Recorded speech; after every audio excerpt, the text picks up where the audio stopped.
তো হে ভিউয়ার্স, কেমন আছেন সবাই? আশা করব সবাই ভালো আছেন। তো আজকে আমরা এক্সপ্লেন করছি স্পেস সুইপার মুভিটা। আর এই মুভিটা বানানো হয়েছে খুবই ইন্টারেস্টিং একটা গল্প নিয়ে। আসলে একবার চিন্তা করুন, যদি পৃথিবীটা পুরোপুরি বসবাসের অযোগ্য হয়ে যায় আর কিছু মানুষ এটার সুযোগ নেওয়ার ট্রাই করে আর মানুষের মৃত্যু নিয়ে ব্যবসা করা শুরু করে, তাহলে ব্যাপারটা কতটা ভয়ঙ্কর হতে পারে সেই সমস্ত ব্যাপারটাই দেখবো আজকের এই ভিডিওতে। তো চলুন কথা না বাড়িয়ে শুরু করি আজকের ভিডিও। তো এই গল্পে শুরু হয় 1992 সাল থেকে, যেখানে আমরা দেখতে পারি অনেক বেশি পলিউশন আর নানান সমস্যার জন্য পৃথিবীতে ধুলো বালুতে ভরে গিয়েছিল আর পৃথিবী পুরো থাকার অযোগ্য হয়ে গিয়েছিল। তবে তখন ইউটিএস নামের একটা সংগঠন বড় লোকদের থাকার জন্য একটা ভালো কমপ্লেক্স বানিয়েছিল, যেটা কিনা পৃথিবীর বাইরে অবস্থিত ছিল। তবে পৃথিবীর মধ্যে গরিব লোকজনকে এখনও থাকতে হচ্ছিল, আর এই সমস্ত পরিস্থিতি ফেস করে তাদের জীবিত থাকাটা অনেকটা ডিফিকাল্ট হয়ে গিয়েছিল। আর এদিকে ইউটিএসের মালিক সুলেমান মার্চে বিভিন্ন রকমের প্রোগ্রাম করে সেখানে বিভিন্ন রকমের ফসল উৎপাদন করে মানুষের থাকার উপযুক্ত সেই জায়গাটাকে বানাতে চায়। আর এই জন্য সে সবসময় রকেট বা বিভিন্ন রকমের জিনিস সেখানে পাঠায়, আর সেগুলোর যেই ধ্বংসাবশেষ, মানে সেগুলো নষ্ট হয়ে যাওয়ার পরে যেই ময়লা আবর্জনা থাকে, সেগুলো স্পেসের মধ্যে রকেটের স্পিডে ঘোরা শুরু করেছে। আর এগুলোকে পরিষ্কার করার জন্যই স্পেস সুইপার নামের একটা কর্মচারীকে বানানো হয়েছে, যারা কিনা অনেক কষ্ট করে নিজের জীবন ঝুঁকির মধ্যে ফেলে এগুলোকে পরিষ্কার করে আর পরবর্তীতে এগুলোকে বিক্রি করেই তাদের জীবন নির্বাহ করে।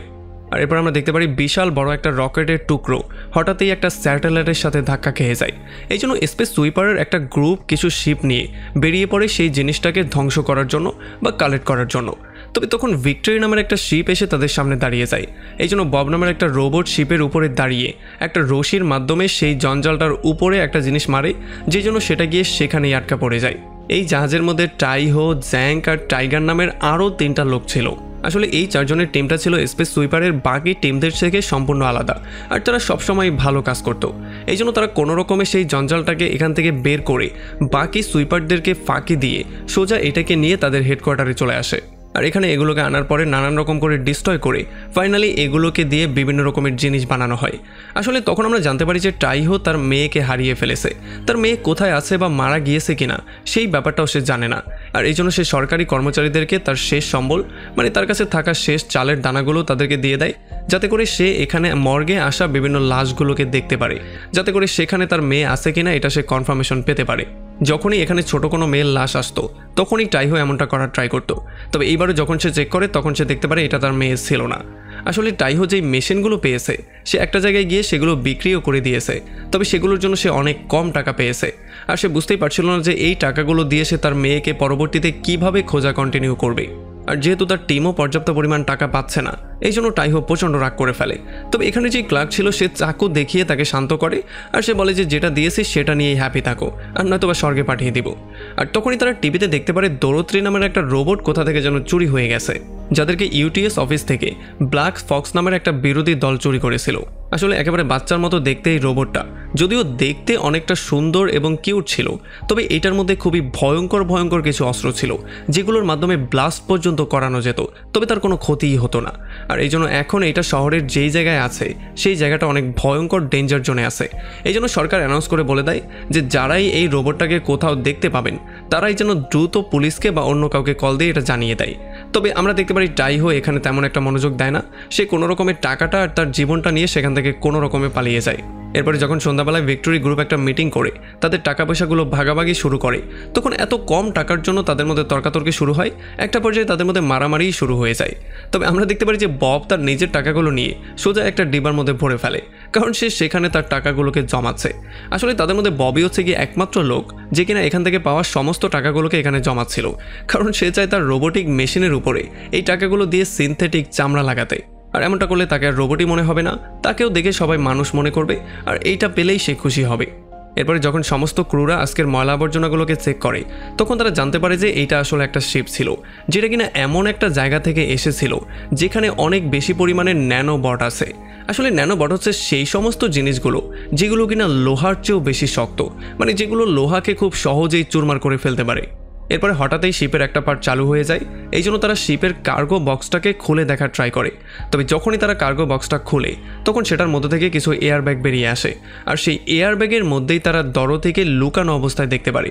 এইটা দেখার পরে তো তাদের অবস্থা প্রচণ্ড খারাপ হয়ে যায়, তারা বুঝতেই পারছিল না এই মেয়েটা এখানে কি করছে। এরপর তারা সেখান থেকে তাকে বের করে তাদের ভিক্টোরি শিপে নিয়ে আসে, আর তার সঙ্গে গল্পগুজব করার ট্রাই করে। তবে তাইহো যতবারই এই মেয়েটাকে দেখছিল ততবারই তার হারিয়ে যাওয়া মেয়ের কথা তার বারবার করে মনে পড়ছিল, এই জন্য তার মনটা অনেকটা খারাপ হয়ে গিয়েছিল। তবে তখনই টিভিতে তার নিখোঁজ হওয়ার খবরটা আরও একবার চলে আসে, আর এইবার যখন তারা এটা দেখতে পারে তখন তারা সবাই পুরোপুরি শকড হয়ে যায়, কারণ তারা এইবার এটা জেনে গিয়েছে যে আসলে ডরোথি হচ্ছে গিয়ে একটা বিশাল বড় বোমের টুকরো, যেটা কিনা যেই কোনো সময় ব্লাস্ট করতে পারে। আর এরপরে যখনই ডরোথি তার মুখটা হাঁ করে তখন তারা প্রচণ্ড ভয় পেয়ে এদিক সেদিক দৌড়ানো শুরু করে।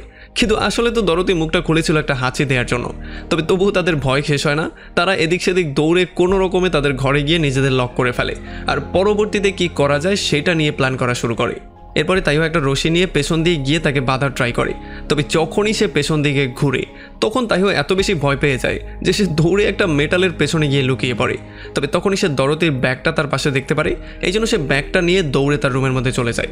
এরপরে এই ব্যাগটা চেক করার পরে সে ব্যাগের মধ্যে একটা ফোন পেয়ে যায়, যেখানে ডক্টর ক্যাং নামের একটা লোকের অনেকগুলো মিস কল ছিল। আর এখানে সে ডক্টর ক্যাংয়ের একটা বইও পেয়ে যায়, যেটা কিনা ইউটিউসের কিছু কাগজপত্র দিয়ে বানানো হয়েছিল। আর এরপরে ক্রুরা সিদ্ধান্ত নেয় তারা তাকে নিয়ে সেই জায়গায় চলে যাবে যেখানে তেমন কোনো মানুষজন নেই, যদি সে ব্লাস্টও করে তাহলেও যাতে তেমন কোনো ক্ষতি না হয়।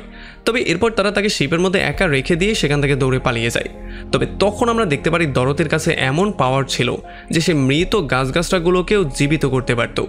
আর এদিকে চারজন ক্রু মেম্বার একটা বারে এসে ডিসকাশন করা শুরু করে যে আসলে ডরোথির সঙ্গে তাদের কি করা উচিত। টাইগার বারবার করে পুলিশকে কল দিয়ে ইনফরমেশনটা দেওয়ার ট্রাইও করে, তবে ওই পাশ থেকে কোনো রেসপন্সই আসছিল না। তবে তখন তাইও তাদের সবাইকে বলে যে যদি আমরা ডরোথিকে ব্ল্যাক ফক্স গ্রুপের কাছে আবারও রিটার্ন করে দেই তাহলে আমাদের বেশি টাকা পাওয়ার সম্ভাবনা আছে। এরপরে তাইও একটা মেশিন বের করে যেটার মাধ্যমে তার আওয়াজটা পুরোপুরি বদলে যায়। আর এরপর সে ডক্টর ক্যাংকে সেটার মাধ্যমে ডরোথির একটা ভিডিও পাঠায়, আর তার মুক্তিপণের বদলে তারা $2 মিলিয়ন চায়। আর এটা শোনার সঙ্গে সঙ্গেই ডক্টর ক্যান রাজিও হয়ে যায়, এই জন্য তারা খুবই হ্যাপি হয়ে আজকেই মিট করার সিদ্ধান্ত নেয়। এরপরে তারা যার যার ড্রেস আপ চেঞ্জ করে নেয়, কারণ এখন তারা যাবে ডরোথিকে দিয়ে আসার জন্য আর $2 মিলিয়ন আনার জন্য। তবে তখনই শিপের মধ্যে অ্যালার্ম বাজা শুরু হয়ে যায়, যার মানে এটা ক্লিয়ার যে অলরেডি পুলিশ এই খবরটা পেয়ে গিয়ে দ্রুত তাদের শিপে চেক করতে আসছে। এই জন্য তারা দ্রুত তাদের ড্রেস আপ চেঞ্জ করে ডরোথিকে একটা জায়গায় লুকিয়ে তারা যার যার কাজকর্ম করার নাটক করা শুরু করে। তবে একটা অফিসার যখন এখানে আসে তখন সে টাইগারকে জিজ্ঞেস করে যে এই শিপ থেকে আমাকে কেউ একজন কল দিয়েছিল, আর তখন টাইগার তাকে ইশারা করে সেই কেবিনটা দেখিয়ে দেয় যেটার মধ্যে ডরোথি ছিল। তবে যখন সেই অফিসার একটা লাঠি নিয়ে রুমের মধ্যে যায় তখন ডরোথিও এদিক থেকে ওদিক লুকিয়ে লুকিয়ে সেই অফিসারকে ফাঁকি দিয়ে বাঁচতে সক্ষম হয়ে যায়। আর তখন টাইহো ববের বক্স থেকে টাকা বের করে সেগুলো পুলিশকে দেওয়ারও ট্রাই করেছিল, তবে পুলিশ সেই টাকাগুলো নিতেই সরাসরি অস্বীকার করে। তবে তখনও টাকাগুলো পুলিশের হাতেই ছিল, আর যখন বব এসে এগুলো দেখতে পারে তখন সে সমস্ত ব্যাপারগুলো রেকর্ড করে ফেলে। এই জন্য জ্যাং এসে পুলিশকেই থ্রেট করা শুরু করে যে ঘুষ নেওয়ার অপরাধে তোমার বিরুদ্ধে কমপ্লেন করা হবে। আর এই জন্য বাধ্য হয়ে পুলিশ অফিসারকে এগুলো চেক না করেই চলে যেতে হয়। আর এরপরে টাইহো আর টাইগার তাদের মাস্ক চেঞ্জ করে চলে আসে একটা ক্লাবে $2 মিলিয়ন নেওয়ার জন্য। আসলে এখানে তারা এসেছে ডক্টর ক্যাংয়ের সঙ্গে মিট করতে, এই জন্য টাইগার একটা ব্যাগে করে ডরোথিকে সেফলি রেখে দিয়েছিল, আর তাইহো গিয়েছিল ক্যাংয়ের সঙ্গে মিট করে বাকি ডিলটা সম্পন্ন করার জন্য। তবে তখনই আমরা দেখতে পারি অন্য ফ্লোর থেকে কিছু স্নাইপার অলরেডি গান পয়েন্ট করে এখানে বসেছিল। আর যখন তারা দুজন গিয়ে ডক্টর ক্যানের সঙ্গে মিট করে তখন ডক্টর ক্যান তাদেরকে টাকা দেয়, আর যখন তারা ডরোথিকে দেওয়ার জন্য ব্যাগ ওপেন করে তখন তারা দেখতে পারে ডরোথি তো ব্যাগ থেকে কোথায় যেন গায়েব হয়ে গেছে। আসলে ডরোথি হাঁটতে হাঁটতে ডান্স ফ্লোরে চলে এসেছিল, যেখানে যখনই তাকে সবাই দেখতে পারে তখন তারা সবাই প্রচণ্ড ভয় পেয়ে যায়। আর তখনই প্রত্যেকের ডিভাইসের মধ্যে তার হারিয়ে যাওয়ার খবরটাও চলে আসে, আর তারা সবাই যখন জানতে পারে ঘটনাটা কি তখন তারা ভয়ে পেছনে সরা শুরু করে। আর তখনই স্নাইপাররা পাগলের মতো গুলি করা শুরু করে, আর তাই হোক কোনো রকমের নিজের জীবনটাকে বাজি রেখে শেষ মুহূর্তে গিয়ে ডরোথিকে সেভ করে। আর এতে করে এখানে একটা হট্টগোল শুরু হয়ে যায়, সবাই যে যার মতো দৌড়ানো শুরু করে। যদিও ডক্টর ক্যান ডরোথির কাছ পর্যন্ত পৌঁছানোর ট্রাই বারবার করে করছিল, তবে কোনোভাবেই সে মানুষকে ঠেলে সামনে যেতে পারছিল না। আর এদিকে তাইহো আর টাইগার যখনই ডরোথিকে পেয়ে যায় তখন তারা ক্যানকে খোঁজা শুরু করে তাকে দেওয়ার জন্য। তবে তখনই গার্ডরা তাদের উপরে গুলি করা শুরু করে। তবে ডরোথিও তার পাওয়ারের ইউজ করে তাদের চারপাশে একটা ইনভিজিবল শিল বানিয়ে দেয়, যেই জন্য কোনো গুলি তাদের কাছ পর্যন্ত পৌঁছাতে পারছিল না। তবে গার্ডরাও পাগলের মতো গুলি করছিল যতক্ষণ পর্যন্ত না সমস্ত কিছু ধোঁয়ায় কালো হয়ে গিয়েছিল। তাদের মনে হয়েছিল যে যেহেতু এত গুলি তারা করেছে তার মানে তারা সবাইকে মেরে ফেলেছে। তবে আমরা দেখতে পারি তাইহো আর টাইগার অলরেডি ডরোথিকে নিয়ে তাদের শিপ পর্যন্ত পৌঁছেও গেছে। আসলে যেহেতু তাদের শিপটা মেরামত করা হবে এই জন্য তাদেরকে কয়েক মাস ফ্যাক্টরিতেই কাটাতে হবে। এই জন্য যখন তারা ডরোথিকে নিয়ে এসেছে তখন জ্যাং তাদের উপরে প্রচণ্ড রাগ করেছিল, কারণ তারা ডরোথিকে সেখানে দিয়ে আসতে পারেনি আর তাদের টাকাও কপালে জোটেনি। এরপরে জ্যাং দরতির ফোনটাকে ভেঙে ফেলে, কারণ তার মতে যেই গার্ডরা এখানে এসে গুলি করেছিল তারা হয়তোবা তার ফোনটাকে ট্র্যাক করেই তার পর্যন্ত পৌঁছেছিল। তবে আসলে ফোনটা ভাঙার আগেই দরতি ক্যানের নাম্বারটাকে সেভ করে নিয়েছিল। আর তখন এদিকে আমরা দেখতে পারি সুলেভান তার বিভিন্ন সায়েন্টিস্টদের সঙ্গে একটা মিটিং করা শুরু করেছে, যেখানে সে ন্যানো বট সম্পর্কে কথাবার্তা বলছিল। আসলে এই ন্যানো বটগুলোর সাহায্যেই তারা মার্চে বিভিন্ন রকমের গাছপালা এবং সমুদ্র বানানোর ট্রাই করছিল। তবে তখনই কেউ একজন যখন তাকে দরতির সানগ্লাস দেয়, তখন এটা দেখার পরে সে প্রচণ্ড রাগ করে ফেলে। আর তখন সে সবাইকে বলে যে আমাদের প্রজেক্টটা তখনই সফল হতে পারবে যখন পৃথিবীতে আর বাস করার কোনো আশাই থাকবে না, তখনই আমরা সফলভাবে মার্সে মানুষ নিতে পারবো। তবে তখন আমরা দেখতে পারি তার রগগুলো ফোলা শুরু হয়ে যায়, আর সে একটা ভয়ঙ্কর রূপ নেওয়া শুরু করে। সে ব্যথায় প্রচণ্ড রকমের চিৎকার শুরু করে। আর এর একটু পরে দরতি তাইও থেকে কেচে নিয়ে নতুন গাছে যেই টমেটো হয়েছে সেগুলোকে কাটা শুরু করে। আর তাইও এগুলো দেখার পরে খুবই খুশি হয়ে যায়। এই জন্য সেই টমেটোগুলো নিয়ে বাকি সুইপারদের কাছে বিক্রি করা শুরু করে। তবে তখনই ব্যাংকের লোকজন তাদের থেকে টাকা নেওয়ার জন্য চলে আসে। তবে তখনই শিপের ফোনের মধ্যে কল চলে আসে, এই জন্য তাইও দৌড়ে ফোনটাকে রিসিভ করার জন্য চায়। তবে ব্যাংকের লোকজন তাকে আটকে ফেলে। তবে সে কোনো রকমে তাদেরকে ধাক্কা দিয়ে ফোন পর্যন্ত চলেই আসে, আর সে কেনের সঙ্গে কথাবার্তা শুরু করে। আর পরবর্তীতে তারা কোথায় মিট করবে সেই শিডিউলটাও তারা ফিক্স করে ফেলে। তবে এতক্ষণে যেহেতু ব্যাংকের লোকজন টাকা পায়নি, এই জন্য তারা এই শিপটা তাদের আন্ডারে নিয়ে নেয়। মানে এখন থেকে এই শিপটা আর উঠতে পারবে না যতক্ষণ পর্যন্ত না তারা টাকা পরিশোধ করবে। আর তখন টাইগার গিয়ে তাইহোকে বলে যে আমরা দরতিকে বিক্রি করতে চাই না, কারণ না জানি তাকে নেয়ার পরে তার সাথে তারা কি করবে, মানে তাকে পুরো ডিস্ট্রয় করে ফেলবে। তবে তাইহোর এগুলোতে কিছুই যায় আসছিল না, কারণ তার মেয়েকে আর এই শিপটাকে ফেরত আনার জন্য তার অনেক টাকার দরকার ছিল। আর এদিকে যখন দরতি বাথরুমে যায়, তখন তার পেছন পেছন আরও একটা লোক বাথরুমে ঢুকে। আর একটু পরেই দরতি চিল্লানো শুরু করে।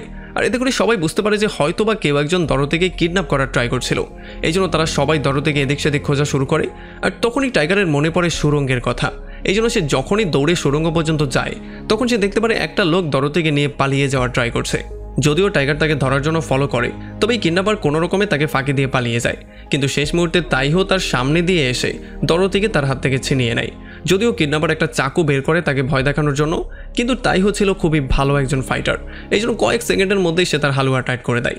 তবে এর কয়েক সেকেন্ড পরেই আরও অনেকগুলো মুখোশ পরা গুন্ডারা দরতিকে নেয়ার জন্য তাদেরকে মারতে চলে আসে। আর তখন টাইগার মাঠে নেমে যায়, আর সে এক এক করে তাদের সবাইকে ধোলাই করে তাদের সবাইকে আত্মহত্যা করে ফেলে।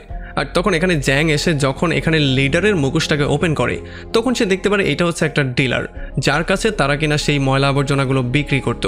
আর এরপর যখন শিপের লোকজন কিডন্যাপারদেরকে জিজ্ঞাসাবাদ করছিল, তখন দরতির বাথরুম পেলে সে দৌড়ে বাথরুমে যায়। আর তখন টাইগারের মনে হয় যে রোবটদের তো বাথরুমে ধরে না, তাদের তো বাথরুমে যাওয়ার দরকারও পড়ে না, তার মানে সে হচ্ছে গিয়ে একজন মানুষ। আর তখন বব একটা স্পেশাল লাইটের সাহায্যে কিডন্যাপারদের শরীরে লাগানো ট্যাটুগুলোকে বের করে ফেলে, যাতে করে এই ব্যাপারটা ক্লিয়ারলি বোঝা যায় যে আসলে তারা সবাই হচ্ছে গিয়ে ব্ল্যাক ফক্সের লোক। আর তখন ব্ল্যাক ফক্সের লোকজন তাদেরকে এটা বোঝানো শুরু করে যে আসলে তারা কোনো খারাপ উদ্দেশ্য নিয়ে এই কাজগুলো করছে না, তাদের উদ্দেশ্য তো পৃথিবীকে সেভ করা। আর তখন তারা বলে যে আসলে দরতি এমন একটা রোগ নিয়ে জন্মগ্রহণ করেছিল যেখানে তার মৃত্যু পুরোপুরি নিশ্চিতই ছিল। এই জন্য তার বাবা তাকে বাঁচানোর জন্য তার শরীরের মধ্যে ন্যানো বট দিয়ে দিয়েছিল। আর এই বটগুলো তার রোগটা তো ঠিক করে দিয়েছিলই, তাছাড়া তার মধ্যে এমন একটা পাওয়ার দিয়ে দিয়েছিল সে চাইলেই যে কোনো মৃত গাছপালাকে জীবিত করতে পারত। যার মানে এইটা ক্লিয়ার যে তার মধ্যে পৃথিবীকে সেভ করার একটা পাওয়ার ছিল। আর যদি এমনটা সে করতে পারে, তাহলে তো সুলেমানের মার্চের প্রজেক্টের কোনো দরকারই নেই। আর যখন সুলেমান এই ব্যাপারটা জানতে পেরেছিল, তখন সে তার গার্ডদের মাধ্যমে এই ল্যাবের উপরে আক্রমণ করে দিয়েছিল, আর ল্যাবের সমস্ত কিছু ডিস্ট্রয় করে দিয়ে সমস্ত গাছপালা নষ্ট করে সমস্ত সায়েন্টিস্টদেরকে মেরেও ফেলেছিল। তবে তারা দরতিকে কোনোভাবেই মারতে পারেনি, কারণ একটা ন্যানো বটকে মারার শুধুমাত্র একটাই টেকনিক আছে, সেটা হচ্ছে হাইড্রোজেন বম। আর এই বমটা শুধুমাত্র ফ্যাক্টরির সারফেসের মধ্যেই সার্ভাইভ করতে পারবে। এই জন্য তারা তাকে ফ্যাক্টরিতে নিয়ে সেখানে বিশাল বড় একটা ব্লাস্ট করে দেবে, যাতে করে ফ্যাক্টরিটাও গিয়ে পৃথিবীর সঙ্গে একটা বাড়ি খায়, যেই জন্য পুরো পৃথিবীটাই ডিস্ট্রয় হয়ে যাওয়ার সম্ভাবনা আছে। আসলে সুলেমান মানুষকে সেভ করতে না, বরং তাদেরকে মারতে চায়। তবে তখনই তারা গুলির শব্দ শুনতে পারে, আর যখন গিয়ে তারা চেক করে, তখন তারা বুঝতে পারে যে গার্ডরা এখানে অলরেডি চলে এসেছে। ব্ল্যাক ফক্সের লোকজন পেছন দিয়ে পালিয়ে চলে যায়, আর জ্যাং আর টাইগার এখানে নর্মাল কর্মচারী হওয়ার ভং ধরে তাদের সামনে দিয়েই বেরিয়ে চলে যায়। আর তখন তাইও দরতিকে নিয়ে এসি ডগ দিয়ে পালানো শুরু করে। তবে কিছুটা দূরে যাওয়ার পরেই দরতির একটা হাঁচি চলে আসে, যেই জন্য সেই গার্ডরা তাদেরকে ডিটেক্ট করে ফেলে। এই জন্য তারা তাদের উপরে পাগলের মতো গুলি করা শুরু করে, কিন্তু তারা কোনো রকমের তাড়াহুড়ো করে সেখান থেকে বেরিয়ে চলে আসে। আর এদিকে জ্যাং ভিক্টোরি শিপটাকে অ্যাক্টিভেট করে গার্ডদের মনোযোগ অন্যদিকে ঘোরানোর ট্রাই করছিল। আর এই সুযোগে দরতি আর তাইহো একটা ব্রিজের উপরে চলে আসে, আর সেখান থেকে লাফ দিয়ে কোনো রকমে তারা ভিক্টোরি শিপের মধ্যে চলে আসে। এরপরে তাইহো তাদের শিপটাকে ফুল স্পিডে নিয়ে সেখান থেকে পালিয়ে যাওয়া শুরু করে। তবে বারবার করেই তাদের উপরে মিসাইল আক্রমণ করা হচ্ছিল, এই জন্য তারা বুঝতেই পারছিল না এখন তারা কোন দিকে যাবে। তবে তখনই একটা মিসাইল তাদের শিপের একেবারে কাছে এসে ব্লাস্ট হয়ে যায়, যেই জন্য তাদের শিপটা পুরো আউট অফ কন্ট্রোল হয়ে সোজা সেই দিকে পড়া শুরু করে যেই দিকে সেই সমস্ত ময়লা আবর্জনাগুলো ফেলা হয়। খুব শীঘ্রই ভিক্টোরি শিপ কাজ করা বন্ধ করা শুরু করে আর আস্তে আস্তে করে তারা আরও বেশি কন্ট্রোল হারিয়ে ফেলে। আর তখন ন্যানো বটের টিম এসে তাদের উপরে আক্রমণ করাও শুরু করে। তবে একেবারে শেষ মুহূর্তে ডরোথি তার সমস্ত পাওয়ার ইউজ করে ন্যানো বটগুলোকে দূরে কোথাও ছিটকে ফেলে দেয়। আর এত পাওয়ার ইউজ করার জন্য বেচারি ছোট্ট মেয়েটা মাথা ঘুরিয়ে সেখানে বেহুশই হয়ে যায়। টাইগার যখন ভালো করে তাকে চেক করে তখন সে বুঝতে পারে তার হার্টবিট বন্ধ হয়ে গেছে, এই জন্য সে তাকে সিপিআর দেওয়া শুরু করে। তবে একটু পরে ডরোথি একটা পাত দিয়ে এমন করে উঠে বসে যেন এখানে কিছু হয়নি। এটা একটা মজার ব্যাপার ছিল। এরপরে যখন তাদের ভিক্টোরি শিপ দ্রুত সেই ময়লা আবর্জনা থেকে বাইরে বেরিয়ে আসে তখন তারা টিভিতে খবর দেখতে পারে। তারা দেখতে পারে যে তাদের 3 জনকে টেরোরিস্ট অ্যানাউন্স করা হয়েছে আর তাদের 3 জনের বিরুদ্ধে অ্যারেস্ট ওয়ারেন্টও জারি করা হয়েছে। আর তাছাড়া বলা হচ্ছে তারা হচ্ছে গিয়ে ব্ল্যাক ফক্সের লোক। ক্লাবে আর ফ্যাক্টরির মধ্যে যত গন্ডগোল হয়েছে সেগুলোও সরকার তাদের ঘাড়ের উপরেই চাপিয়ে দিয়েছে। আর এদিকে ভিক্টোরি শিপে ব্ল্যাক ফক্স গ্রুপ একটা মেসেজ পাঠায় আর তারা একটা জায়গায় মিট করার জন্য শিডিউল ফিক্স করে। আর যখনই তারা সেখানে গিয়ে মিট করে তখন ডরোথি দৌড়ে ক্যানকে গিয়ে জড়িয়ে ধরে। তবে তখনই জ্যাং কিছু একটা অদ্ভুত ফিল করতে পারে আর যখন সে গিয়ে বাইরে চেক করে তখন সে দেখতে পারে যে এখানে চারপাশটাতে খুবই ভালো করে বম সেট আপ করা হয়েছে। একটু পরে সেগুলো অটোমেটিকলি একসাথে অ্যাক্টিভেট হয়ে যায়। আর এত পাওয়ারের জন্য এখানে চারপাশের সমস্ত এনার্জি সিস্টেম বন্ধ তো হয়ে যায়, বরং তারা ববকেও বন্ধ করে দেয়। খুব শীঘ্রই গার্ডরা শিপের মধ্যে চলে আসে আর তারা ব্ল্যাক ফক্সের লোকজনকে এক এক করে মারা শুরু করে। আর এরপর যখন তারা ডরোথিকে নিয়ে চলে যাওয়ার ট্রাই করছিল তখন জ্যাং আর তার টিম বারবার করে তাদেরকে আটকানোর ট্রাই করছিল, মানে তারা যে কোনো মূল্যে ডরোথিকে সেভ করতে চাচ্ছিল। তবে যেহেতু তারাও ছিল রোবট এই জন্য তারা এক এক করে তাদের সবাইকে আচ্ছা রকম ধোলাই করে দেয়। এরপরে জ্যাং, টাইগার আর তাইহোকে অ্যারেস্ট করা হয় আর অন্যদিকে ডক্টর ক্যাং আর ব্ল্যাক ফক্সের সমস্ত মেম্বারদেরকে মেরে ফেলা হয়। আর একটু পরে এখানে সুলেভান চলে আসে যে কিনা জোর করে জ্যাংয়ের মুখ থেকে একটা মাইক্রো বোম বের করে যাতে করে জ্যাং কোনোভাবেই নিজেকে শেষ করে দিতে না পারে। যদিও তারা 3 জনই তার শত্রু ছিল তবে সে তাদের 3 জনের একজনকেও মারে না, বরং তারা ডরোথির দাম করে অনেক অনেক টাকা তাদের সামনে দিয়ে সেখান থেকে বেরিয়ে চলে যায়। তবে যাওয়ার আগে সে তাইহোকে নিয়ে মজাও করে যায়। সে বলে যে এখন এই টাকাগুলোর মাধ্যমে তুমি চাইলে তোমার মৃত মেয়েকে খুঁজে বের করে আনতেও পারো। আর এরপরে সুলেভান ফ্যাক্টরিতে এসে ফ্যাক্টরির লোকজনকে অর্ডার দিয়ে বলে দেয় যে এখন ডরোথিকে ফ্যাক্টরির মধ্যে বন্দি করে ফ্যাক্টরিকে সোজা পৃথিবীর সাথে ধাক্কা খাইয়ে দাও। আর এরপর সুলেভান সমস্ত বড় লোকদের কাছে অ্যানাউন্স করে বলে দেয় যে এখন মার্চের সমস্ত কিছু কমপ্লিট হয়ে গেছে, এখন মার্চ মানুষের জন্য পুরোপুরি সেভ হয়ে গেছে, আপনারা চাইলে যে কোনো সময় মার্চে শিফট করতেই পারেন। আর তখন এদিকে তাইহো সমস্ত টাকাগুলোর মধ্যে গুনে গুনে তার ভাগের টাকাগুলো ব্যাগে ভরছিল। তবে এই হারামের টাকা অন্য কেউ নিতে চাচ্ছিল না, তারা এগুলোকে স্পর্শ করতে চাচ্ছিল না, বরং তারা চাচ্ছিল যেই কোনো ওয়েতে ডরোথির জীবনটাকে সেভ করতে। তবে তখন তাইহো তাদের সবাইকে বলে যে দেখো, যদি আমরা তাকে সেভ করতে চাই তাহলে কিন্তু আমরাও জীবিত ফিরতে পারবো না। তবে এতে করে আসলে তাদের কিছুই যায় আসে না, তারা যেই কোনো মূল্যে তাকে গিয়ে সেভ করতে চায়। এরপরে তাইও সমস্ত টাকাগুলো নিয়ে একটা সার্চ কোম্পানির কাছে আসে আর তার মেয়েকে খুঁজে বের করার জন্য তাদেরকে টাকাগুলো দিয়ে দেয়। এরপরে যখন সে ওয়েট করছিল তখন সে তার মেয়ের খেলনা আর বিভিন্ন জিনিসপত্র দেখছিল, যেখানে তার মেয়ে তাকে উদ্দেশ্য করে অনেক রকমের কথাও লেগেছিল। তবে যখন তার মেয়ে তার সঙ্গে ছিল সেই সময়টায় সে ছিল একটা নেশাখোর বাবা, যে কিনা তার মেয়েকে কখনো সময় তো দিতই না, বরং সবসময় তাকে ইগনোর করারই ট্রাই করতো। আর এই সমস্ত ব্যাপারগুলো মনে করে আর তার মেয়ের কথা চিন্তা করে সে বুঝতে পারে যে আসলে সে যেটা করছে সেটা একটা ভুল সিদ্ধান্ত। এই জন্য সে দ্রুত আবারও ভিক্টোরি শিপে চলে আসে আর এখানে সমস্ত টাকাগুলোকে ফেলে দিয়ে সে তাদের সঙ্গে মিলে ডরোথিকে সেভ করার জন্য রাজি হয়ে যায়। আর এরপর তারা সবাই মিলে শিপ স্টার্ট করে দেয়। আর এখন তাইহো যতটা স্পিডে সম্ভব ততটা স্পিডে এটাকে ড্রাইভ করছিল। আর তখন জ্যাং শিপের মধ্য থেকে তার পুরনো গুলিটাকে বের করে, যেটা বের করে সে বাইরের দিকে ফায়ার করা শুরু করে, কারণ তাদেরকে ফলো করে গার্ডরা তাদেরকে মারতে আসছিল। তবে যেহেতু সে একা সবাইকে হ্যান্ডেল করতে পারছিল না, এই জন্য ববও বাইরে বের হয়ে তাকে সাহায্য করা শুরু করে। তবে এখন একটা বিশাল বড় মিসাইল তাদেরকে ফলো করে তাদের কাছেই চলে এসেছিল। আর তখন তাইও শিপটাকে প্রচণ্ড স্পিডে চালানো শুরু করে, এমনটা মনে হচ্ছিল যেন তার শিপটা গিয়ে পৃথিবীর সাথে ধাক্কা লাগবে। তবে একেবারে শেষ মুহূর্তে সে শিপটাকে আবার উপরের দিকে সোজা করে ফেলে, যেই জন্য সেই মিসাইলগুলো পৃথিবীর গ্র্যাভিটির মধ্যে পড়ে সেগুলো সেখানেই ব্লাস্ট হয়ে যায়। যদিও এখনও কিছু গার্ড তাদেরকে ফলো করছিল, তবে তাদেরকে ফাঁকি দিয়ে কোনো রকমে শেষ মুহূর্তে তারা ফ্যাক্টরির মধ্যে চলে আসে আর দ্রুত তারা গ্র্যাভিটি সেন্টারে গিয়ে সেখানে ডরোথিকে সেভ করে। আর তারা গিয়ে দেখতে পারে ডরোথিকে একটা নিউক্লিয়ার চেম্বারের সঙ্গে বাঁধা হয়েছিল। আর যখন জ্যাং বমটা চেক করে তখন সে জানতে পারে যে আসলে তারা কোনোভাবেই বমটাকে হ্যাক করে ডিফিউজ করতে পারবে না, কারণ যদি তারা হ্যাক করারও ট্রাই করে তাহলেও এই বমটা ব্লাস্ট হয়ে যাবে, যেহেতু এটা হাইড্রোজেন বম আর এটাকে এইরকম করেই প্রোগ্রাম করা হয়েছে। এই জন্য যদি তারা দরদেকে সেভ করতে চায় তাহলে তাকে এই বমের থেকে প্রায় 5000 কিলোমিটার দূরে নিতে হবে, যাতে করে যদি এই বমটা ব্লাস্ট হয়ে যায় তাহলে এটার যে ভাইব হবে সেটা তার শরীরে লাগতে না পারে আর তার মধ্যে ন্যানো বটগুলো নষ্ট না হয়ে যায়। তবে তখন এখানে একটা সোলজার চলে আসে, যে আসার সঙ্গে সঙ্গে তাইহো আর জেনকে বেহুশ করে ফেলে। আর তখন টাইগার দরদেকে বলে এখান থেকে দ্রুত পালিয়ে যাওয়ার জন্য। আর অন্যদিকে বব সেই সোলজারের সাথে ফাইট করার ট্রাই করছিল, তবে সেই সোলজার খুব সহজেই ববকে হারিয়ে দেয়। আর এরপরে টাইগার একটা চেম্বারের মধ্যে তাকে ঢুকিয়ে সোজা পেছন থেকে দরজাটাকে বন্ধ করে দেয়। এরপর যখন তাদের মধ্যে মারামারি শুরু হয়ে যায় তখন টাইগার সর্বোচ্চ চেষ্টা করার পরেও কোনোভাবেই তার সাথে পারছিল না। এই জন্য টাইগার ফাইনালি বাধ্য হয়ে এখানে চেম্বারটা ওপেন করে দেয়। আর এই গ্রাভিটির টানের জন্য তারা সেই চেম্বার থেকে বাইরে বেরিয়ে চলে যায়। যদিও সেই সোলজার অনেক বেশি পাওয়ারফুল ছিল, তবে টাইগার তার বুদ্ধির ইউজ করে তাকে সেখানে শেষ করেই ফেলে। এখন তারা সবাই বের হওয়ার জন্য ফুললি রেডি হয়েছিল, তবে তখন তারা দেখতে পারে তাদের উপরে কিছু অ্যাটাক ড্রোন আসছে। এই জন্য জ্যাং ফ্যাক্টরির অন্য সুইপারদের সঙ্গে কথাবার্তা বলে আর সুলেমানের সমস্ত প্ল্যান সম্পর্কে বলে তাদের কাছে সেইবারের মতো সাহায্য চায়। আর এরপরে তাইও ফুল স্পিডে জাহাজটাকে উড়িয়ে দ্রুত ফ্যাক্টরি থেকে বের হওয়ার প্ল্যান করে। আর পেছন থেকে জেন গুলি করে করে কোনো রকমের ড্রোনগুলোকে ডিস্ট্রয় করার ট্রাই করছিল। আর যখনই তারা ফ্যাক্টরি থেকে বাইরে বেরিয়ে আসে তখন তারা দেখতে পারে বাকি সুইপাররা অলরেডি তাদের সবগুলো জাহাজ নিয়ে তাদের জন্য ওয়েট করছিল। আর যখনই তারা এখানে চলে আসে তখন তারা সবাই মিলে ড্রোনগুলোর উপরে শ্যুট করা শুরু করে আর খুবই সঠিক নিশানা করে করে তারা ড্রোনগুলোকে সেখানেই ডিস্ট্রয় করা শুরু করে। এই জন্য ভিক্টোরি গ্রুপ দরদিকে সেভ করার জন্য দ্রুত এখান থেকে পালিয়ে যাওয়ার একটা সুযোগ পেয়ে যায়। আর এর মধ্যেই সুলেমানের বলা সমস্ত কথাগুলো একটা নিউজ চ্যানেলে পাঠিয়ে দেওয়া হয়। আর যখন তারা সুলেমানের আসল সত্যিটা জানতে পারে তখন তারা সবাই প্রচণ্ড শকড হয়ে যায়। আর যেহেতু এখন সুলেমান এক্সপোজ হয়ে গেছে এই জন্য প্রচণ্ড রাগের মাথায় সে তার শিপ নিয়ে বেরিয়ে পড়ে। আর ভিক্টোরি শিপকে খুঁজে বের করে সে তাদেরকে শেষ করার জন্য তাদের উপরে ফায়ারিং করা শুরু করে। জ্যাং পেছন থেকে শ্যুট করে এক এক করে ড্রোনগুলোকে ডিস্ট্রয় করছিল। আর অন্যদিকে তাইহো ফুল স্পিডে এটাকে চালিয়ে নিজেদেরকে সেভ করে দূরে যাওয়ার ট্রাই করছিল। তবে তখনই হঠাৎ করেই কিছু একটা ভারী জিনিস এসে জ্যাংয়ের উপরে পড়ে যায়, যেই জন্য জ্যাং সেখানে আটকাই পড়ে যায়। আর এই সুযোগে সুলেমান একটা মেকানিক্যাল আর্মের মাধ্যমে ভিক্টোরি জাহাজের উপরে আক্রমণ করে দেয়, যেই জন্য জ্যান আস্তে করে বাইরে বেরিয়ে চলে যায়। মানে এখন সে ফ্লোটিং হওয়া শুরু হয়ে যায়। আর এরপরে সুলেমান যখন ভিক্টোরি শিপটাকে ডিস্ট্রয় করার জন্য তার উপরে তার আর্মটা উঠিয়ে দেয় তখন বাব তাকে গিয়ে থামানোর ট্রাই করে। তবে সুলেমান প্রচণ্ড রাগের মাথায় তাকে দুই টুকরোই করে ফেলে। আর এদিকে আহত জেন কোনো রকমের শিপটাকে ধরেছিল।